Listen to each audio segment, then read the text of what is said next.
ये पराया देश है और इस पराये देश में हम आप यहाँ आकर के फंसे हुए हैं।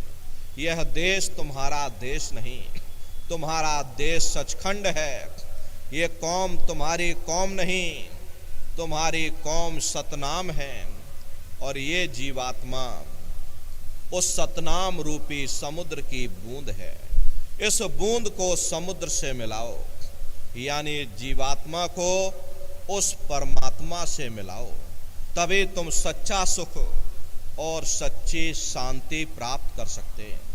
वरना इस नाशवान जगत में न कभी किसी को सुख मिला, न भविष्य में कभी मिल सकता। ये जो कुछ थोड़े बहुत सुख नजर आते हैं ये क्षणिक हैं, और क्षणिक चीज़ों का सुख और आराम केवल क्षणिक ही होता है। जितना इसके आने में हमें खुशी महसूस होती है, उतना इसके जाने में भी हमें दुख भी महसूस होता। अरे आप अपनी बुद्धि से जरा विचार करिएगा, जब किसी की शादी होती है तो मन में बड़ी भारी खुशी होती है, ये मन फूला नहीं समाता। लेकिन यदि शादी के बाद उसी साथी के साथ कोई अनबन हो जाए, मन मुटाव या झगड़ा हो जावे, तो मन में भय पैदा हो जाता है कि कहीं साथी हमारा बदकार ना निकल जाए, हमें छोड़ करके चला ना जाए, शराबी कबाबी और जुआरी ना बन जाए। दुनिया भर की चिंताएं मन में समा जाती। चिंता चिता समान, चिंता से बढ़ करके दुनिया में कोई दूसरा रोग नहीं। सो इस चिंता के कारण हम लोग फिर दुखी हो जाते हैं। फिर हम बाल बच्चों में सुख ढूंढते हैं। जब बाल बच्चे पैदा होते मन में बड़ी भारी खुशी होती है, मन हमारा फूला नहीं समाता। अड़ोस पड़ोस नात रिश्तेदारों को बुला करके ढोलक मजीरा बजा बजा करके लड्डू पूड़ी पकवान बना बना करके खिलाते हैं। लेकिन वही औलाद यदि बड़े होकर के नालायक निकल जाए, माँ बाप का कहना न माने, उनका आदर सत्कार न करे, तो वही औलाद हमारे लिए दुख का कारण बन जाती है। फिर हम दुनिया के जीव हुकूमत के नशे में सुख ढूंढते। लेकिन प्रेमी भाई बहनों, जब उन नेताओं का भी इतिहास देखो, जब गोलियों का शिकार बना दिया जाता, उन्हें अखबारों में घसीट दिया जाता, जेल खानों में डाल दिया जाता, वही हुकूमत हमारे लिए दुख का कारण बन जाती है। फिर हम भोग और वासनाओं में सुख ढूंढते हैं। लेकिन जिस वक्त बीमारियों का हिसाब हमें अपने जिस्म पर देना पड़ता, तब हमें होश आता है ये सुख का कारण है या दुख का कारण है। इसीलिए महात्मा कहते हैं, भाई आप इस नाशवान जगत में कभी सुख हासिल नहीं कर सकते हो, कभी शांति प्राप्त नहीं कर सकते। कभी कभी मन में ख्याल आता है, शायद जिन दिनों महात्मा आए थे तब दुनिया की हालत इतनी अच्छी ना रही होगी, इसीलिए महात्मा दुखी दुखी चिल्लाते रहते। अब हमने 100 सालों के अंदर इतनी तरक्की कर ली, बड़ी बड़ी कोठियां बनवा ली, फिर भी महात्मा दुखी क्यों कहते हैं? या तो हमारे सोचने में फर्क है या हमारे समझने में ही फर्क है। प्रेमी भाई बहनों, आप अपनी बुद्धि से स्वयं विचार करिएगा। जब हम झोपड़ियों में रहते थे, पूरा परिवार एक साथ रहा करता था, शाम को थके हारे घर वापस आते थे, प्रेम के साथ भोजन किया करते थे, गा बजा करके निश्चिंत हो करके सो जाते थे। अब जब हमने इतनी तरक्की कर ली, 100 सालों के अंदर हमने इतना विकास कर लिया, ऊंची ऊंची बिल्डिंगें बनवा ली, फिर भी हमें नींद नहीं आती। नींद की गोलियां खा खा करके सोना पड़ता। प्रेमी भाई बहनों, डॉक्टर जरूर हैं, पर मिलते किसको हैं?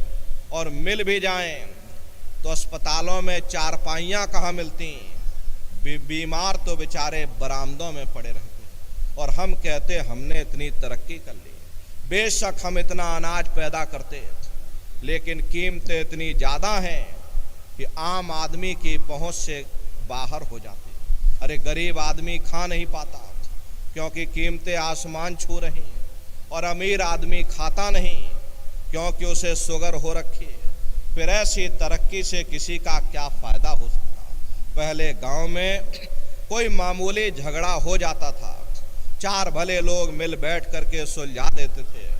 अब आप मुकदमा करके देख लो, क्या मजाल 20-25 साल से पहले आपको कोई फैसला मिल जाए।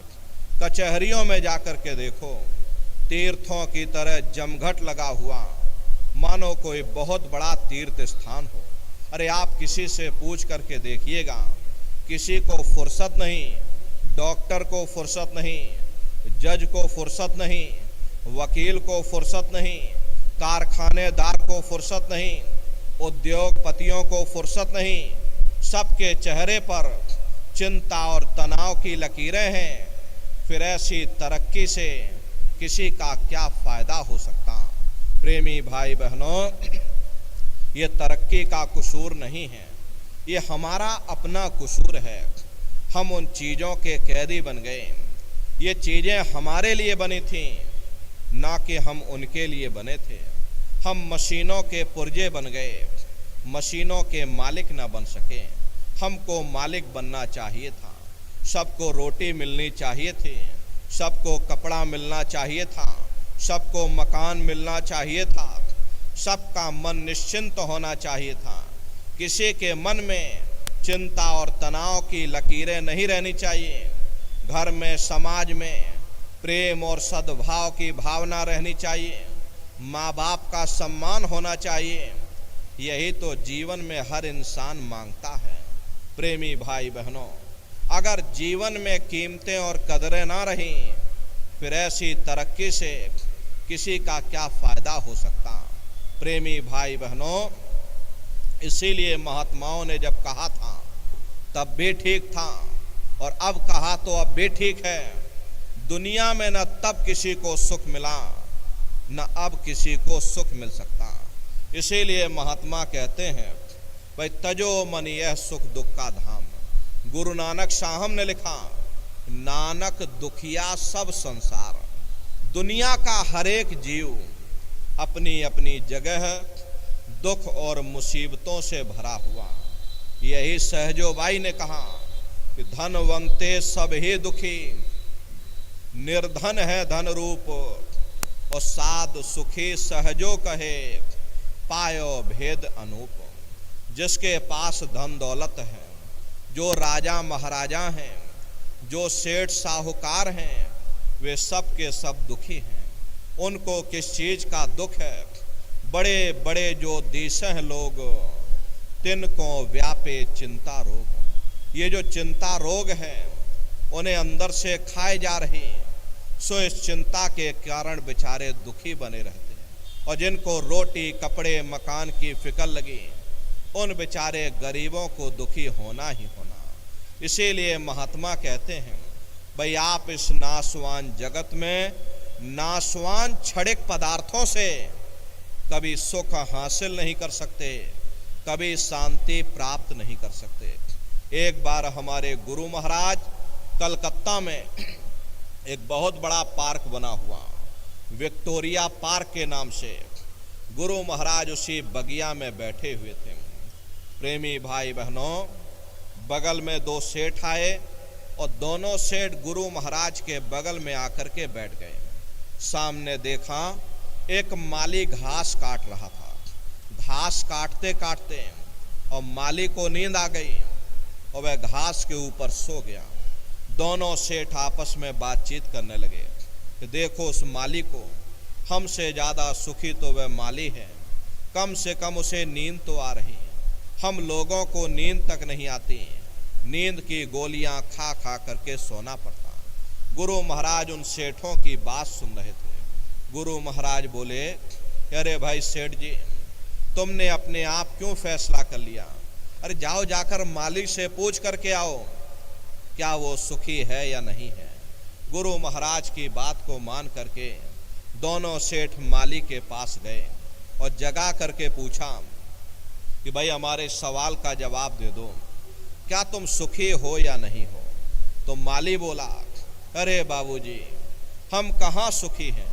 सुखी तो देखो महलों में जो रह रहे, ऊंची ऊंची इमारतों में जो रह रहे, एयर कंडीशन में जो लोग रह रहे, वे लोग सुखी हैं। हम कहाँ सुखी। गुरु महाराज उसकी बातों को सुन करके हंसने लगे।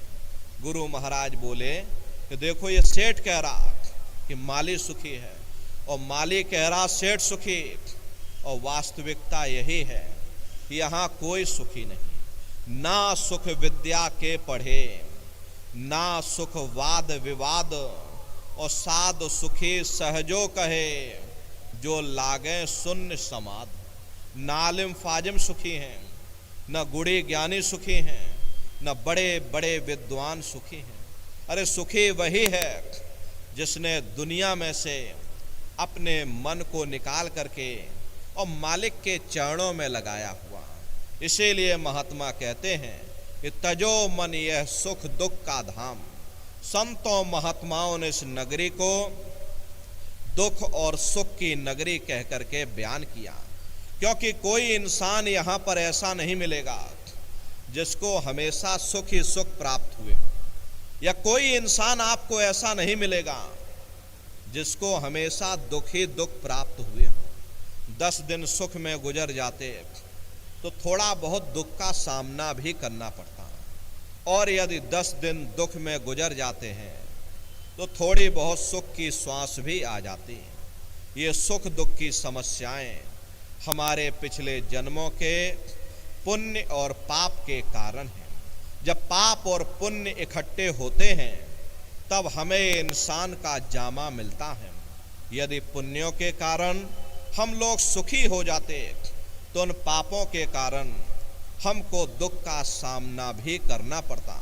प्रेमी भाई बहनों, संत महात्मा इस दुनिया को सुख की नगरी बनाने के लिए नहीं आते। अगर संतों महात्माओं का दुनिया में आने का यही एक लक्ष्य होता, ये दुनिया सुख की नगरी बन जाए, तो अब तक जरूर बन जानी चाहिए थी। इतिहास गवाह है, हर कौम, हर मजहब में, हर मुल्क, हर वक्त में किस किस चोटी के महात्मा आए, लेकिन उनके आने के बावजूद ये दुनिया आज तक सुख की नगरी न बन सकी। तो हम आप क्या सोच करके बैठे हैं इस दुनिया को सुख की नगरी बना सकेंगे।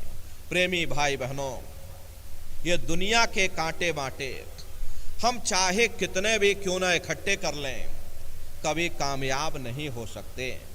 अगर हिम्मत करके हम अपने पाँवों में ही जूतियां पहन लें तो ये दुनिया के कांटे हम पर असर नहीं कर सकते। ये सुख दुख की समस्याएं, ये सुख दुख के मसले ना कभी किसी से हल हुए और ना ही कभी हो सकते।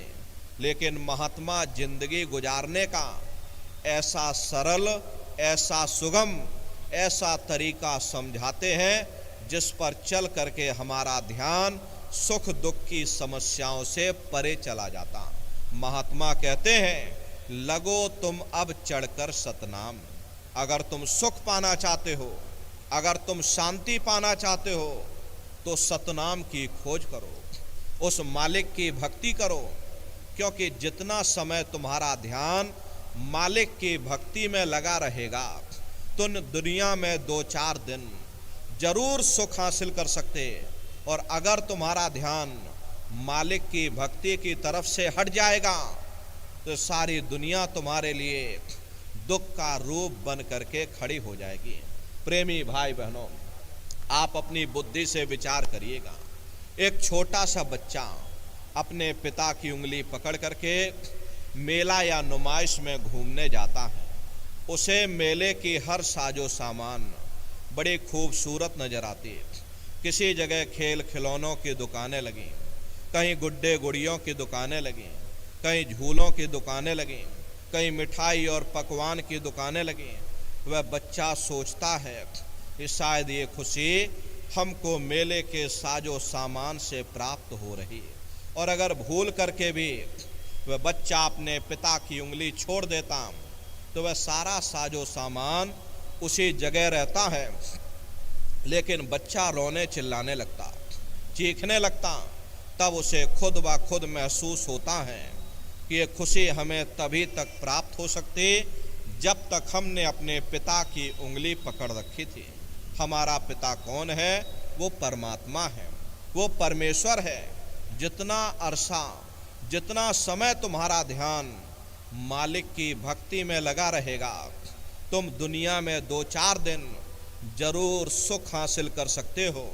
और अगर तुम्हारा ध्यान मालिक की भक्ति की तरफ से हट जाएगा तो सारी दुनिया तुम्हारे लिए दुख का रूप बन करके खड़ी हो जाएगी। इसीलिए महात्मा समझाते हैं, भाई मिली नर देह या तुमको, बनाओ काज कुछ अपना, पचो मत आ इस जग में, जानियो रैन का सुपना। प्रेमी भाई बहनों, ये दुनिया की ऐसो इशरत देख करके, दुनिया के खेल तमाशे देख करके कभी भूल करके ये न समझ बैठो ये दुनिया बड़े सुख की नगरी है। अरे ये तो रात के स्वप्न की तरह है। इस स्वप्न को भी नष्ट हो जाना है और इस शरीर को भी नष्ट हो जाना। दिना 4 तन संग बसेरा, फिर छूटे यह ग्राम। जितना भी आज हमारा इस दुनिया से ताल्लुक या संबंध है, ये केवल हमारे शरीर के कारण है। जब तक हम इस शरीर में बैठे हुए, ये बाल बच्चे, ये रिश्ते नातेदार, ये कुटुंब परिवार वाले, ये सगे और संबंधी सब हमें अपने दिखाई देते हैं। हम हमेशा इनको अपना बनाने की कोशिश करते हैं, लेकिन जिस वक्त हमारा शरीर से संबंध टूट जाएगा, इन सब के साथ भी हमारा संबंध टूट जाएगा। जिस शरीर के द्वारा हम इस दुनिया को अपना बनाने की कोशिश करते, जब ये शरीर ही हमारा साथ नहीं देता तो दुनिया की और कौन सी चीज ने साथ देना है। प्रेमी भाई बहनों, हमारा ये शरीर काल का पिंजरा है।